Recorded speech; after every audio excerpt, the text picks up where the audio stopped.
የተቀደሰ ይሁን። ጌታን እጅግ አድርገን በእውነት እናመሰግናለን። ፊሽ እስቲ ፕሮግራማችንን በጸሎት ክፈትልንና ከዛ ወደ ትምህርታችን እንሄዳለን። ዛሬ አብረን የምንመለከተው የመጽሐፍ ቅዱሳችን ክፍል ዮሐንስ ራእይ ምዕራፍ 5 ነው። ባለፈው ሳምንት እንደነገርኳችሁ ኑ አዳኙን እናወድስ በሚል ርዕስ ምዕራፍ 4 እና ምዕራፍ 5 ተመሳሳይ ሐሳብ እንዳለው ነግራችሁ ነበር። ዛሬ 5ን ደግሞ አብረን እንካፈላለን። እግዚአብሔር አምላክ እንዲረዳን እንዲያግዘን። ማለት ሶሻል ሚዲያ ነው፣ በጣም አስቸጋሪ ነው አቴንሽን ለማግኘት። ገስት ላይ ያላችሁ ሰዎች አንዳንዳችሁ ኦልሞስት አላችሁ፣ ግን at the same time አብሰንት ልትሆኑ ይችላላችሁ። ምክንያቱም ያላችሁበት ቤተሰብ ጋር ጫጫታ ምናምን ነውና ሁለትም ሶስትም ሰው ያው ዘር የሚዘራ ሰው የበቀለ ይብቀል የማይበቀል አይብቀል ብሎ እንደሚዘራ ነው።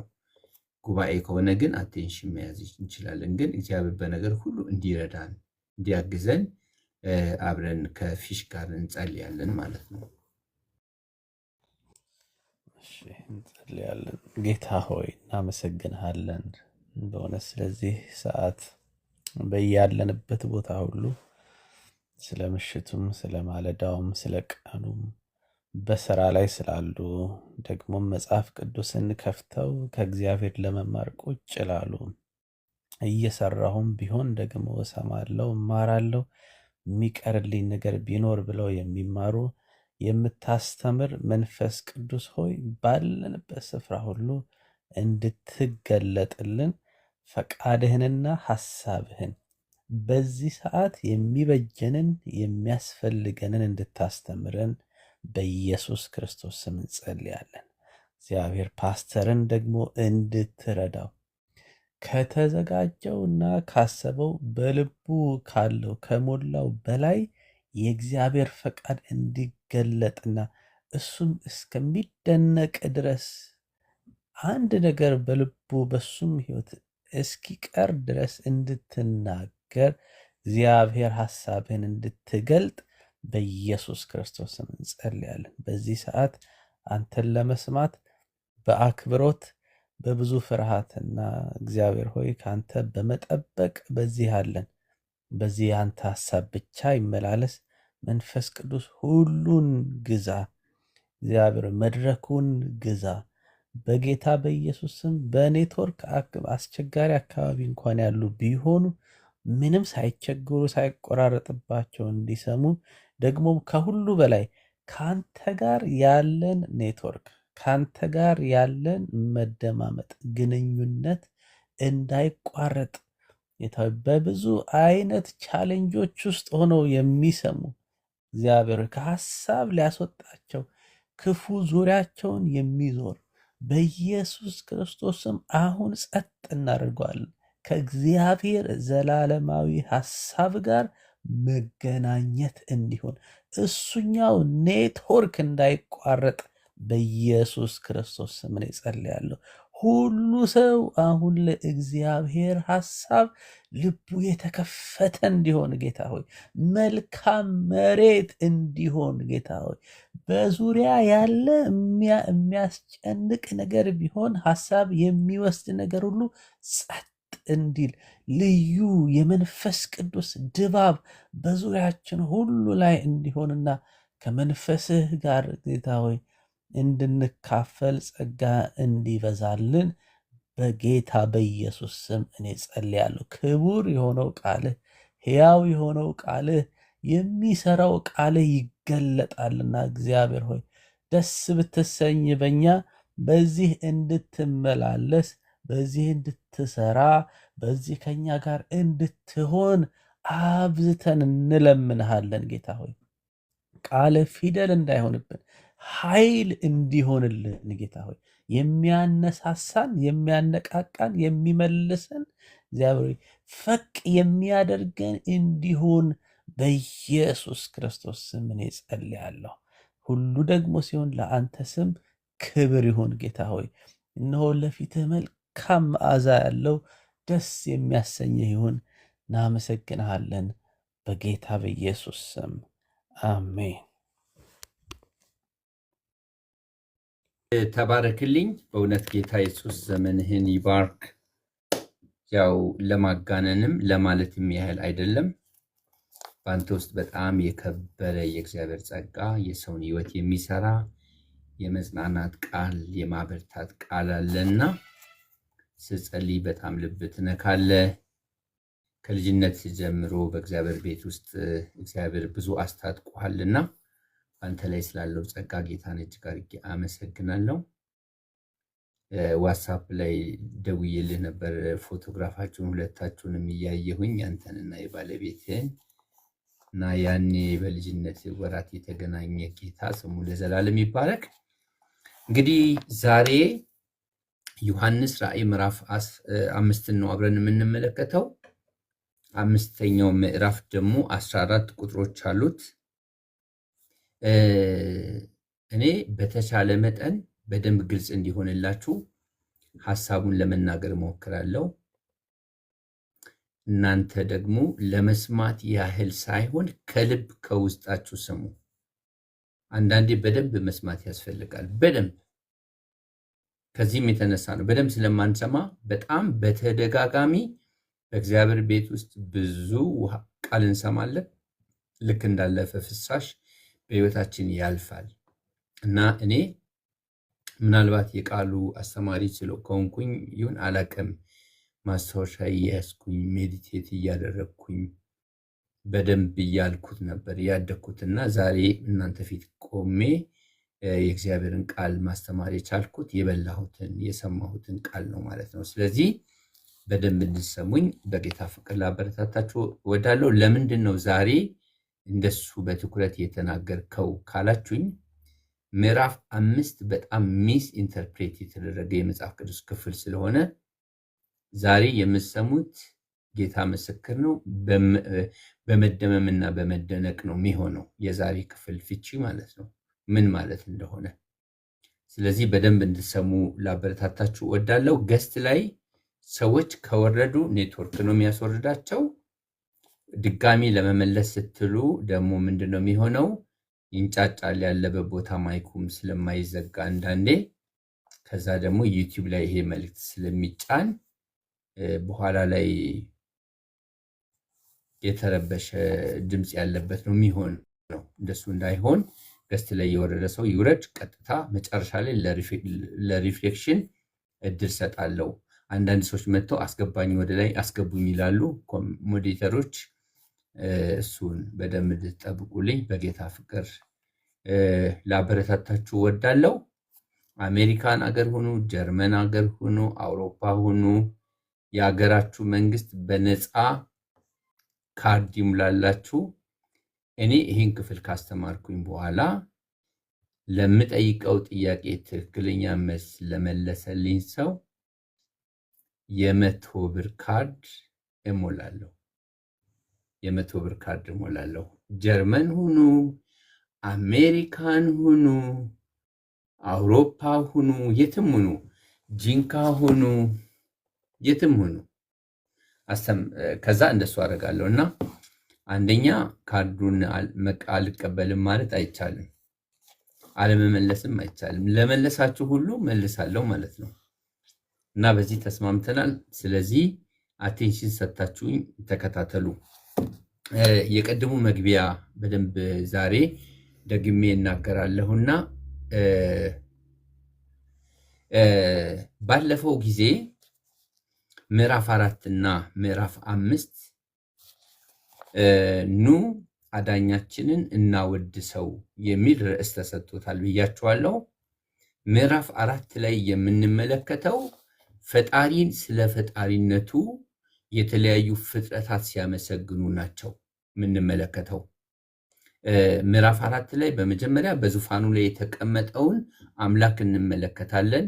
በዙሪያው ቀስተ ደመናን አይተን ነበር። ከቀስተ ደመናው ባሻገር ደግሞ 24ቱ ሽማግሌዎችን አይተን ነበር። ከ24ቱ ሽማግሌዎች በመቀጠል ደግሞ ያየነው 4ቱን እንስሶች ነበሩ። እንግዲህ ምዕራፍ 4 ላይ ፈጣሪን ስለ ፈጣሪነቱ የሚያመሰግኑ የምድር አካላቶች 2 ኳየሮችን እንመለከታለን፣ ሰዎችንና እንስሶችን። እንግዲህ ሃኳየርና ቢ ኳየር ማለት እንችላለን። ምዕራፍ 5 ላይ ሶስተኛውን ኳየር እንመለከታለን። መላእክቱን እንመለከታለን። በመላእክት አገልግሎት ውስጥ ምንድነው የሚደንቀኝ ካላችሁኝ እነሱ ከምድር ያልሆኑ ፍጥረታቶች ናቸው። የሰው ልጅ ደግሞ ከወደቀ በኋላ ደህንነት የተዘጋጀው ለመላእክት አይደለም ለሰው ልጅ ነው። እነሱ በሰማይ እንጂ በምድር ላይ የሚሆነውን ነገር አያውቁም።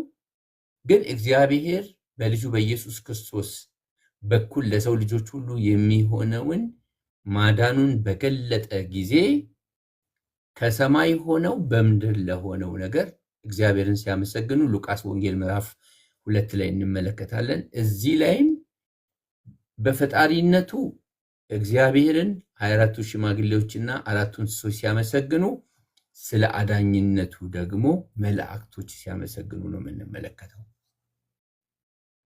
መላእክቶች ስለኛ እነሱ ወድቀው ያውቃሉ። አንድ መልአክ ከሲሶ መልአክ ጋር ወድቋል፣ ደህንነት አልተዘጋጀለትም። እግዚአብሔር አራራላቸውም። የሰው ልጅ በወደቀ ጊዜ ግን ለሰው ልጅ እግዚአብሔር የሥላሴ ሁለተኛ አካል የሆነውን ወልድን ነው የላከው። ወልድ ለሰው ልጆች በሰራው የማዳኑ ስራ ምክንያት ምንድነው የሆነው?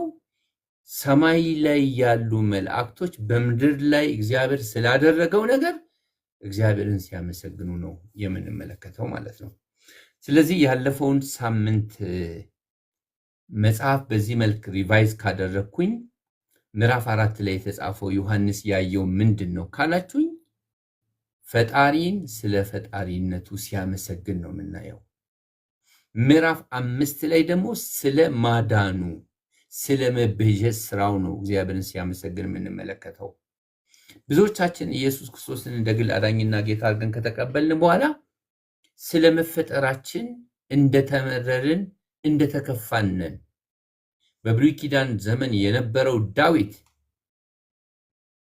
እግዚአብሔርን ግሩምና ድንቅ አድርገህ ስለፈጠርከኝ አመሰግናለሁ ብሎ በብሉይ ኪዳን ያለው የእግዚአብሔርን ማዳን ያልቀመሰ ከርቀት አይቶ የተሳለመው ዳዊት ስለመፈጠሩ ካመሰገነ የኔና የናንተ ምስጋና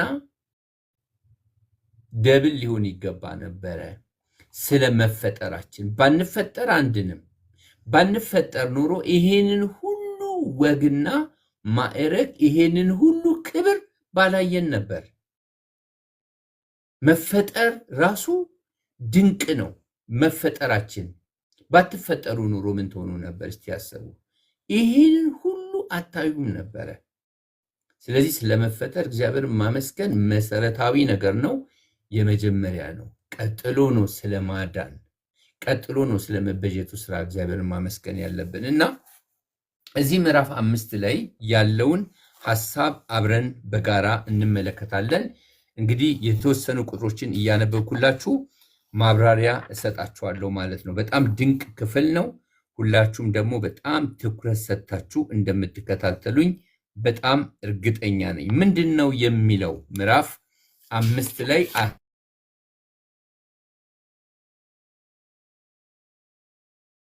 በቀስ ተራ በተራ ነው የማነበው። ምንድነው የሚለው? እስቲ አብረን እንከታተለው። እንዲህ ይላል፣ በዙፋኑ ላይም በተቀመጠው በቀኝ እጁ ላይ በውስጥና በኋላ የተጻፈበት በ7 ማኅተም የተዘጋ መጽሐፍን አየሁ ይላል ዮሐንስ። ምንድነው ያየው? በዙፋኑ ላይም በተቀመጠው በቀኝ እጁ ላይ በውስጥና በኋላ የተጻፈበት በ7 ማኅተም የታተመ ወይም የተዘጋውን መጽሐፍ አየሁ ይላል። ይሄ መጽሐፍ ምንድን ነው? በእርግጥ የእግዚአብሔርን ቃል የጻፉት ጸሐፊዎች ለአድማጮቻቸው መልእክት ሲያስተላልፉ አንድ መልእክት ብቻ ነው ሊያስተላልፉት የፈለጉት። ግን እኛ ሊያስተላልፉት የሚፈልጉትን መልእክት ስለማናቅ አንዳንድ ጊዜ በተለያዩ መንገዶች የመጽሐፍ ቅዱስ ክፍልን እንፈታለን። ማለት ከመሰረታዊ እውነታው የራቀ አይሁን እንጂ በብዙ መንገድም እንኳን ብንፈታ ምንም እንኳን የማይደገፍ ቢሆንም መጽሐፍ ቅዱስን ያልተማሩ ሰዎች በሚፈቱት መንገድ መጽሐፍ ቅዱስን ፈተውት የእግዚአብሔርን ሕዝብ በእግዚአብሔር ቃል ሊያጽናኑ ይችላሉ። ግን የጸሐፊው መልእክት ምንድን ነው የሚለውን ማወቅ ተገቢ ነው። የጸሐፊውን መልእክት ማወቅ በጣም ተገቢ ነው እና እዚህ ክፍል ላይ ምንድን ነው መጽሐፉ የሚለውን ነገር እንድጠይቁ ፈልጋለሁ። አብረን እንመልሰዋለን። ብርቱ መልአክም ምን አለ? መጽሐፉን ይዘረጋ ዘንድ ማኅተሞችንም ይፈታ ዘንድ የሚገባው ማን ነው ብሎ በታላቅ ድምፅ ሲያውጅ አየው ይላል። ብርቱ መልአክ ምን አለ?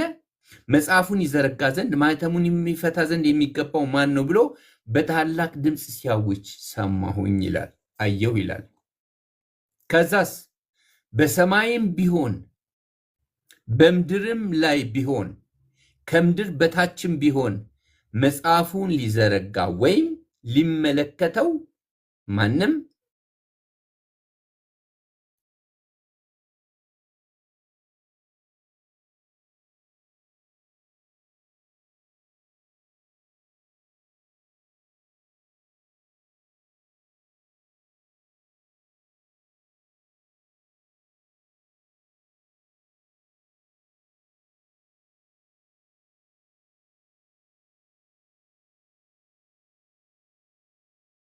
ዮሐንስ ምን አደረግኩ ይላል። ይሄንን ትዕይንት እየተመለከተ በነበረ ጊዜ ዮሐንስ እጅግ በጣም ተጨንቆ አለቀስኩኝ ነው የሚለው። እጅግ አለቀስኩ ነው የሚለው። ምናልባት በውስጥና በኋላ የተጻፈበት የታተመ መጽሐፍ ምን እንደሆነ ዮሐንስ አንደርስታንድ አድርጓል። ግን ትልቁ ችግር ምንድን ነው ካላችሁኝ፣ የሚፈታው ማን ነው ነው። የሚፈታውን አላገኘሁኝም ነው። በዚህ ምክንያት ዮሐንስ ራእዩን እየተመለከተ እያለ ምዕራፍ 4 ላይ እግዚአብሔር ሲመለክና ሲወደስ አይቶ ያመሰገነውና ያወደሰው የተደመመው ዮሐንስ ምዕራፍ 5 ላይ እጅግ አለቀስኩኝ፣ በሰማይም በምድርም ከምድር በታችም መጽሐፉን ሊዘረጋና ማኅተሙን ሊፈታ የሚችል ማንም አልተገኘም። ከዛ በኋላ ቁጥር 5 ላይ ከሽማግሌዎቹም አንዱ አታልቅስ፣ እነሆ ከይሁዳ ነገድ የሆነው ሃሌሉያ አንበሳ እርሱም የዳዊት ሥር መጽሐፉን ይዘረጋ ዘንድ ሰባቱንም ማኅተም ይፈታ ዘንድ ድል ነስቷል አለኝ ይላል። ክብር ለእግዚአብሔር ይሁን። እኔ እንግዲህ በእኔ መረዳት ምናልባት የተለያየ አመለካከት ያለው ሰው ነው በፕላትፎርሙ ላይ ያለውና ሁሉም በሚመስለው መንገድ ሊወስድ ይችላል። ምንድን ነው ይሄ መጽሐፍ? ምንድን ነው ይሄ በማኅተም የታተመበት መጽሐፍ ምንድን ነው የሚል ጥያቄ ሰዎች በጣም ብዙ ሰዎች ጥያቄ ይጠይቃሉ።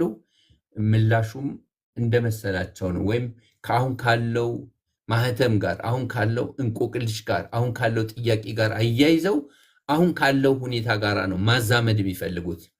ዮሐንስስ ምን ነበረ የሚለው ነገር ሳስብ ሁላችሁም እንደምታውቁት ከዮሐንስ ጀምሮ አንደኛ ክፍለ ዘመን በዮሐንስ ዘመን የነበሩት አማኞች ከዚህ በፊት በሰላምና በተድላ ይኖሩ የነበሩ ኢየሱስ ክርስቶስን እንደ ግል አዳኝና ጌታ አድርገው በመቀበላቸው ምክንያት በሕይወታቸው አስበውትና አልመውት የማያውቁት የመከራ ዶፍ እየተፈራረቀባቸው ብዙዎች እኔና እናንተ በዚህ ዘመን በጥያቄ እንደምንቋጠረው በእንቆቅልሽ ምክንያት እንደምናለቅሰው ሁሉ በጥያቄ ውስጥ ተሞልተው ነበረ። ስለዚህ በምን ቀን ወደዚህ መንገድ ገባው ብላችሁ አታውቁም? በምን ቀን ነው የዳንኩት? አጣብቂኝ ውስጥ ስትገቡ፣ ጠላት መቆሚያ መቀመጫ ሲያሳጣችሁ፣ መፈኛፈኛ ሲያሳጣችሁ በምን ቀን ነው በቀረብኝ ኖሮ ብላችሁ አታውቁም? በምን ቀን ነው እኔን ለአገልግሎት የጠራኸኝ? ሰማይ ነሐስ ይሆንና ምድር ብረት ይሆንና በግራም በቀኝም የምንለውን ሰው ስናጣ አጣብቂኝ ውስጥ ጠላት አገኘው ብሎ አምላክ እንደሌለው ሰው ቁም ስቅላችንን በሚያሳየን ጊዜ ከውስጣችን የምናሰማውን ድምፅ ታስታውሳላችሁ? የጣር ድምፅ፣ በሞትና በሕይወት መካከል የሚያጣጥር ሰው እንደሚያሰማው ድምፅ እና በዛ ዘመን የነበሩት ክርስቲያኖች በእንዲህ አይነት ሁኔታ ነበሩ። ከሁለት ወገን ነው ስደቱ። ከአሕዛብ ወገን ከቄሳር በቀር ጌታ የለም ብለው የሚያምኑ አሕዛባውያን ወይም ደግሞ ሮማውያን በአማኞች ላይ ስደት ያመጣሉ። ከአይሁዳውያን ደግሞ መሲህ ያልሆነውን ኢየሱስን እግዚአብሔር ሕዝቡን ለማጽናናት የላከውን አዳኝ መሲህ አድርገው ተቀብለዋል።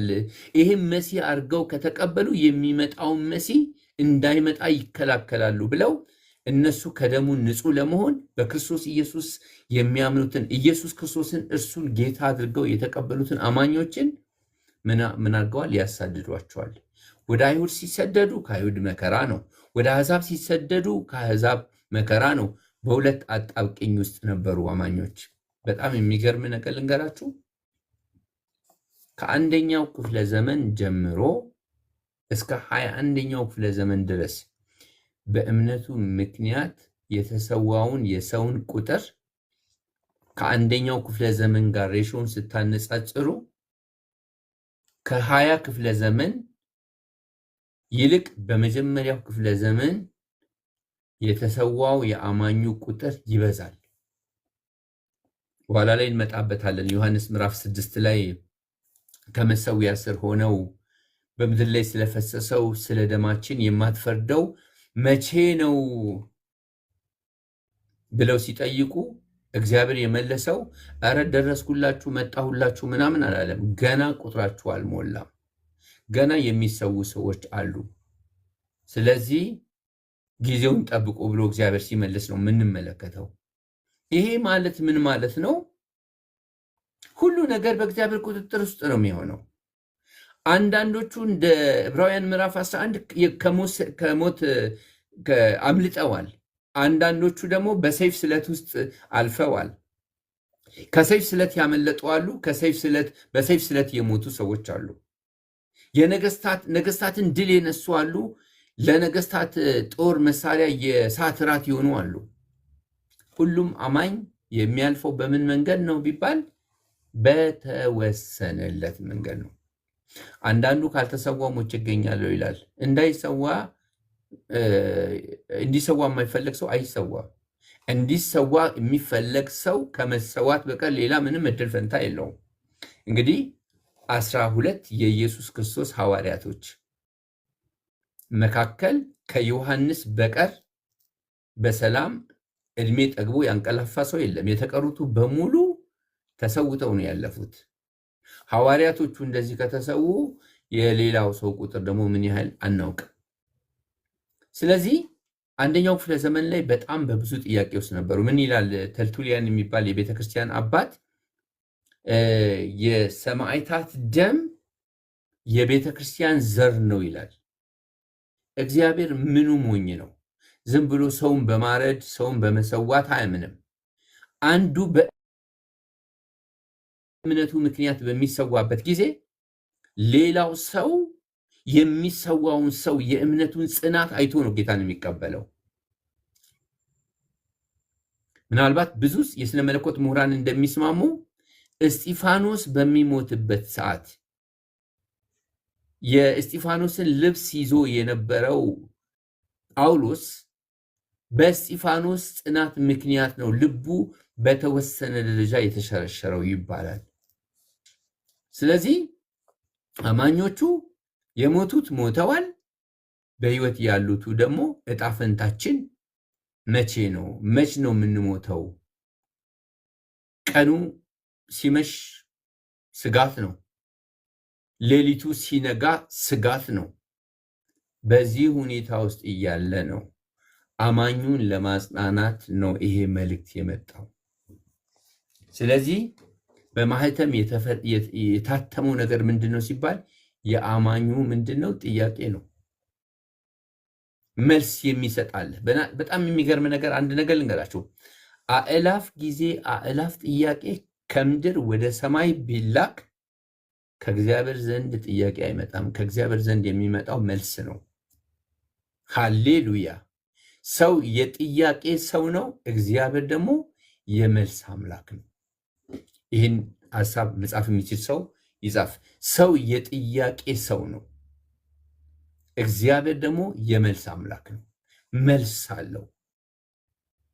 መልስ የማይመለስበት ጉዳይ፣ አንዲፋይንድ የሚባል ጉዳይ የለም። እግዚአብሔር መልስ ያለው አምላክ ነው። ሃሌሉያ። ከምድር አልተገኘም፣ ከምድር አልተገኘም።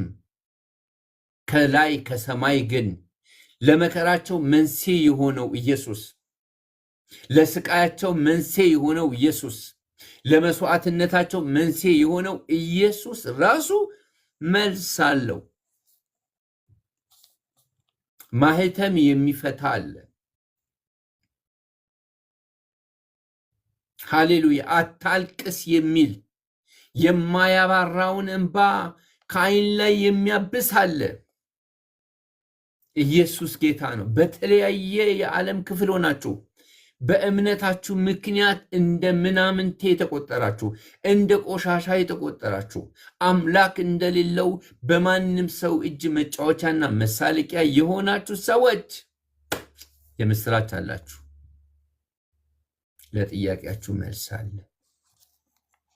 ለእንቆቅልሻችሁ መልስ የሚሰጣል።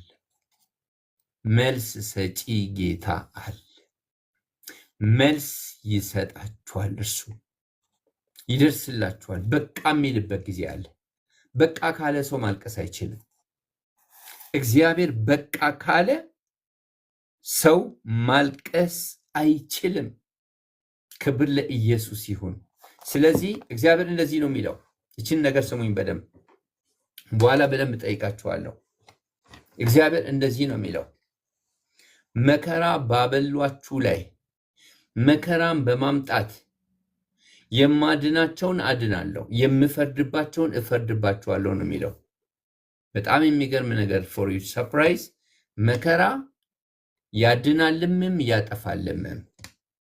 በዮሐንስ ራእይ ያለው መከራ እግዚአብሔር የመረጣቸውን የተበጃቸውን ያድናል፣ እግዚአብሔር የሚፈርድባቸውን ይፈርዳል። ስለዚህ መከራ ሲያጠፋ እንደ እግዚአብሔር ፍቃድ ነው፣ ሲያድንም እንደ እግዚአብሔር ፍቃድ ነው። መከራ በራሱ መልካም ሆኖ አይደለም። መከራ በዓለም ታሪክ ላይ ከማጥፋት ውጪ ሰውን ጠቅሞ አያውቅም። ግን በሉዓላዊ በእግዚአብሔር እጅ አማኙን ያጠነክራል። የማያምኑቱ ሰዎች በአማኞች ጽናት ወደ ኢየሱስ ክርስቶስ እንዲመጡ ያደርጋል። አማኙን ቁም ስቅል የሚያሳዩ ሰዎች ደግሞ በዚህ መከራ መፍትሄ ያገኛሉ፣ የእግዚአብሔርን ፍርድ ይቀበላሉ ማለት ነው። እግዚአብሔር አይፈርድም። አዳኝ ሆኖ የመጣው ጌታ እኮ ፈራጅ ሆኖ ነው የሚመጣው።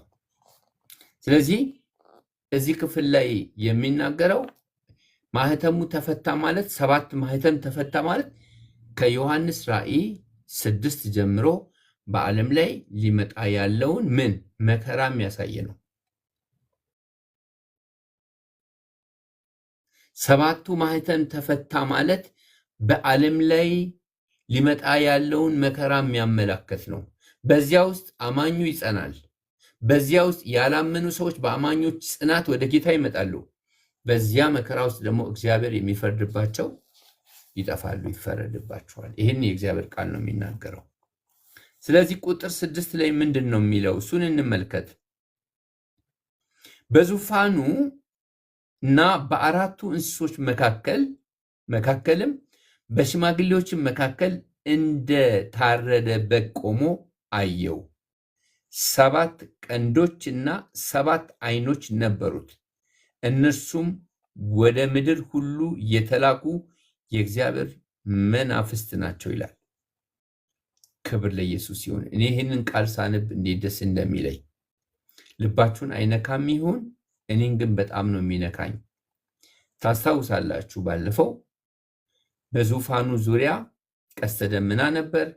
ከቀስተ ደመና በኋላ 24ቱ ሽማግሌዎች፣ ከ24ቱ ሽማግሌዎች በኋላ ደግሞ 4ቱ እንስሶች ነበሩ። እዚህ ጋር ምን ይላል? በዙፋኑና በአራቱ እንስሶች መካከልም በሽማግሌዎችም መካከል እንደታረደ በግ ቆሞ አየው ይላል። እንግዲህ የታረደ በግ፣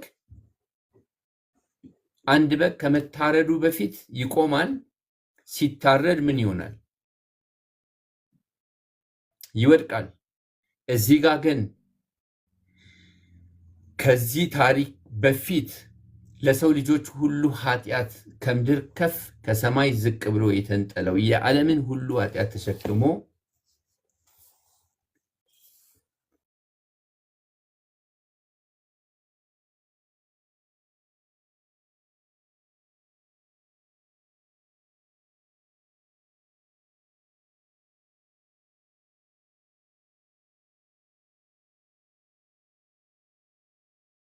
ወይም ሰባቱ መናፍስቶች የእግዚአብሔርን መንፈስ ባህሪያቶችን ነው የሚያሳዩት። ይህም በመረጃ ያስረዳል። ዮሐንስም ምናልባት ተስፋ ቆርጦ ይሆን? መጥምቁ ዮሐንስን ታስታውሳላችሁ? መከራ ሲበዛበት ያለውን የምትመጣው አንተ ነህን ወይስ ሌላ እንጠብቅ ብሎ ነበር መጥምቁ ዮሐንስ። ዮሐንስም ፈተና ላይ ወድቆ ይሁን ወይስ አማኞቹም ፈተና ላይ ወድቀው ይሆኑ? ጌታ እግዚአብሔር በዓይን ያየውን ወደ ደረቱ ጠጋ ብሎ ሲከተለው የነበረውን በቀራንዮ መስቀል ላይ ክርስቶስ ሲሰቀል አጠገቡ የነበረውን የማያባራ ለቅሶ ስታለቅስ ማርያምን ይዟት ወደ ቤቱ የገባውን ኢየሱስ ማነው ዮሐንስን የእግዚአብሔር በግ እንደታረደ በግ ሆኖ ቆሞ አየው። ለካ ኢየሱስ አንዳንዴ ደብዛው ይጠፋብናል አይደል? አንዳንድ ጊዜ ከልባችን ብን ብሎ ይጠፋል አይደል? እምነታችን ይጠፋብናል አይደለ? ግን እዚህ ጋር ደግሞ ሪማይንድ ለማድረግ ነው። እሱ የሚያድንም ነው የሚፈርድም ነው። ይችን ቃል ጻፉልኝ። እሱ የሚያድንም ነው የሚፈርድም ነው። አዳኝም ፈራጅም እሱ ነው። አዳኝ ሆኖ የመጣው ጌታ ፈራጅ ሆኖ ይመለሳል። ዛሬ ድምፁን ስትሰሙ ልባችሁን እልከኛ አታድርጉ። ይህንን መልእክት የምትከታተሉ ወገኖች ልባችሁን እልከኛ አታድርጉ።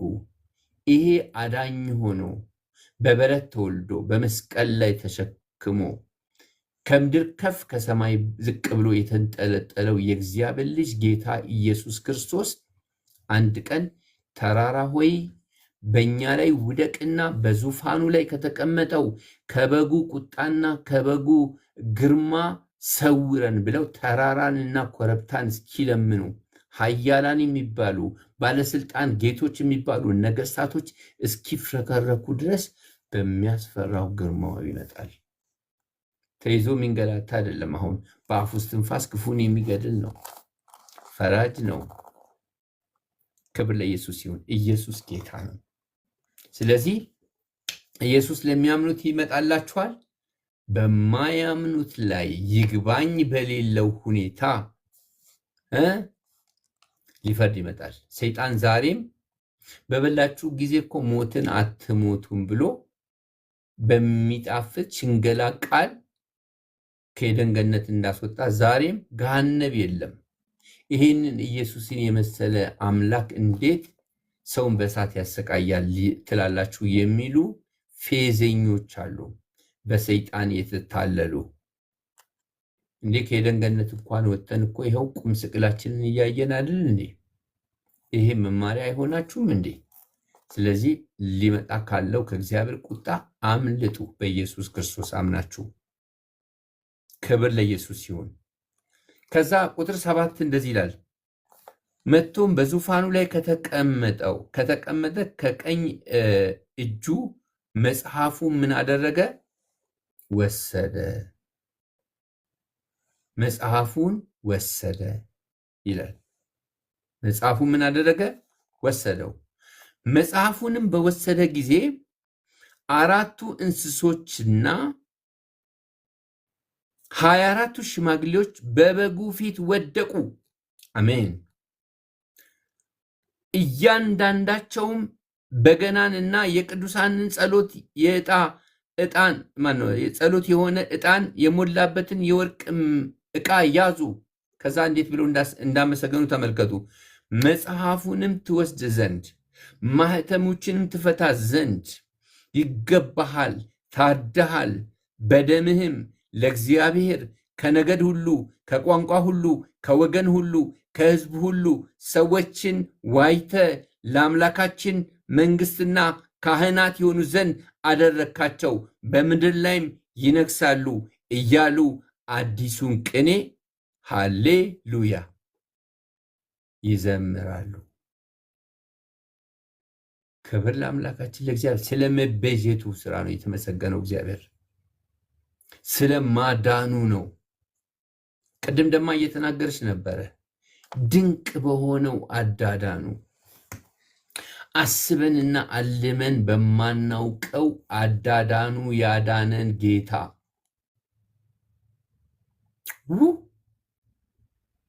እኔ ወንጌል 24 ሰዓት ቢሰበክ ሲዘመር ውሎ ቢያድር እንዴት እንዴት እንዴት እንዴት ነው ሊሰለች የሚችለው?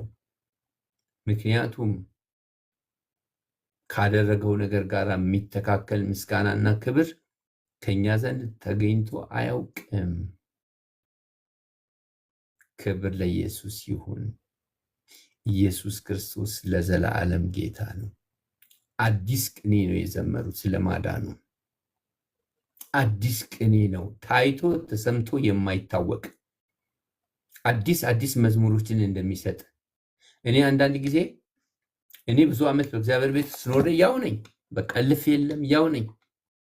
ዘማሪያን ግን በቃ አቤት ከልጅነታቸው ጀምሮ ከቀጭንነታቸው ጀምሮ ሲዘምሩ ሲዘምሩ ሲዘምሩ የዝማሬ ምንጭ አይደርቅም፣ አይነጥፍም። ይገርመኛል።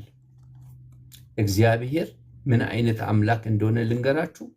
በጣም የምደመምበትና የምደነቅበት ሃሌሉያ ለኛ ያደረገውን ነገር የራሱን ማንነት በተመለከተ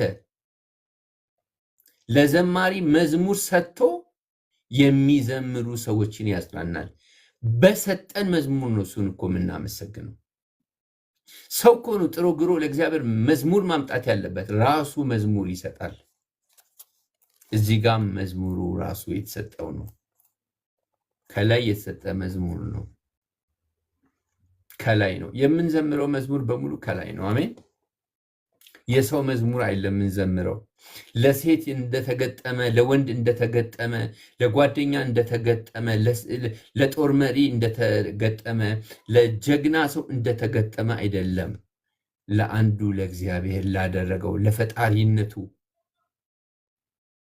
ለፈጣሪነቱ ብቻ አይደለም፣ ለአዳኝነቱ አዳኝ ሆኖ መጥቶ ሞቶ ያዳነን። አሜን። አምላክ ሰው ሆኖ ሞቶ ነው ያዳነን። ሰው አምላክ ሆናለሁ ብሎ ወደቀ። አምላክ ሰው ሆኖ ሞቶ አዳነን። ለሰው በኢየሱስ ክርስቶስ አምኖ ካለመዳን አለመፈጠር ነው የሚሻለው። ምክንያቱም የተፈጠረ ሰው ከእግዚአብሔር ቁጣ ውጭ መሆን አይችልም። አስፈሪውን ግርማ፣ አስፈሪውን ቁጣ መጠባበቅ ብቻ ነው ያለው አማራጭ። ይህ ቀልድ አይደለም። ዛሬ ክርስቲያኑ እንዴት ነው ሪስፖንድ እያደረገ ያለው? ሰው አሁንም እላለሁ እኔ ሰው አሁንም እንደሚጠፋ እንስሳ የሚቅበዘበዝ ነው እላለሁ። ሰው የበዛበት አካባቢ ስትሄዱ ኢየሱስ ያድናል ስትሉ በቃ ናላው ነው የሚዞረው። ይናደድባችኋል፣ ይበሳጭባችኋል። ድንጋይ አንስቶ አይናችሁን ላፈር ይላችኋል።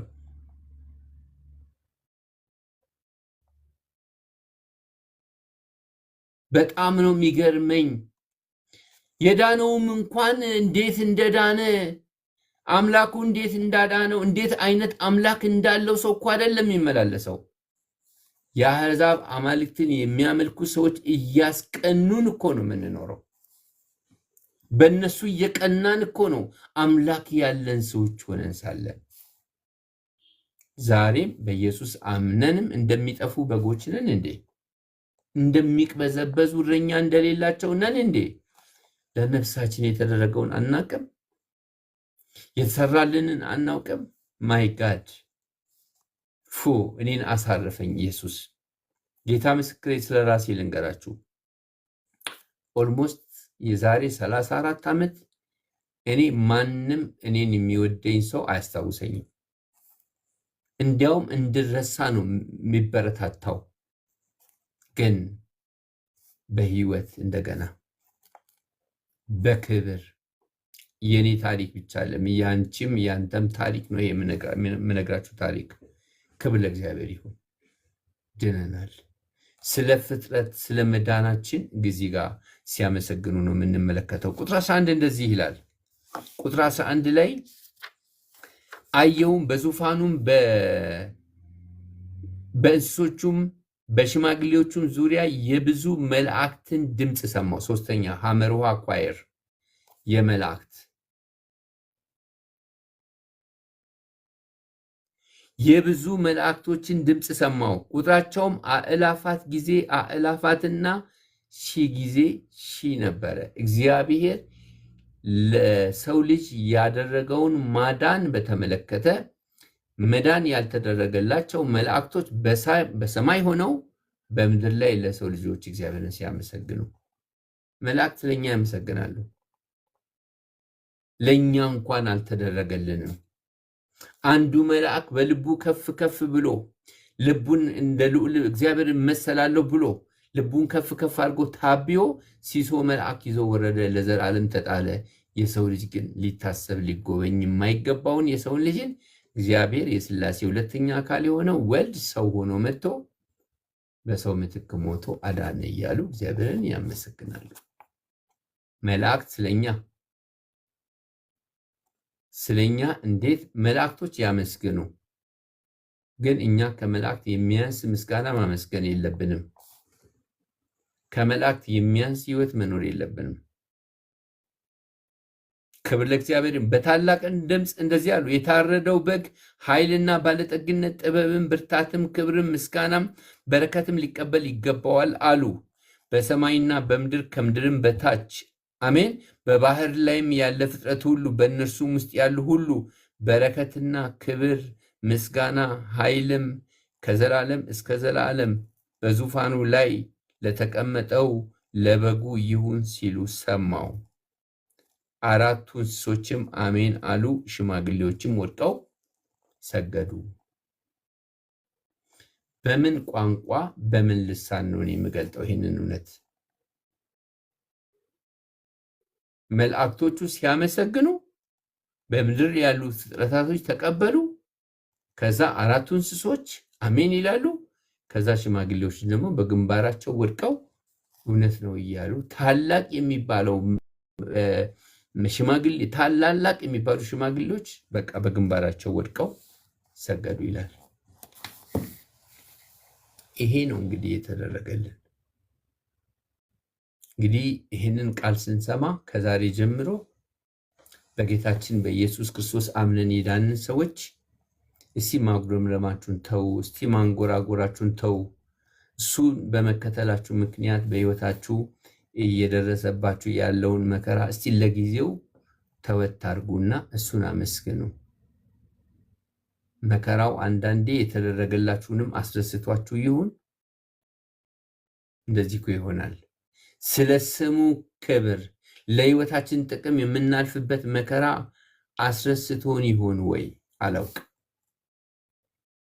ረስተን ይሆን ወይ አላውቅ። ማዕት ክርስቲያን ኮምፕሌን አለው። ካልታከከለት ፔንኪለር ካልወሰደ አይዞ ይልሃል ካልተባለ እንቅልፍ አይወስደውም።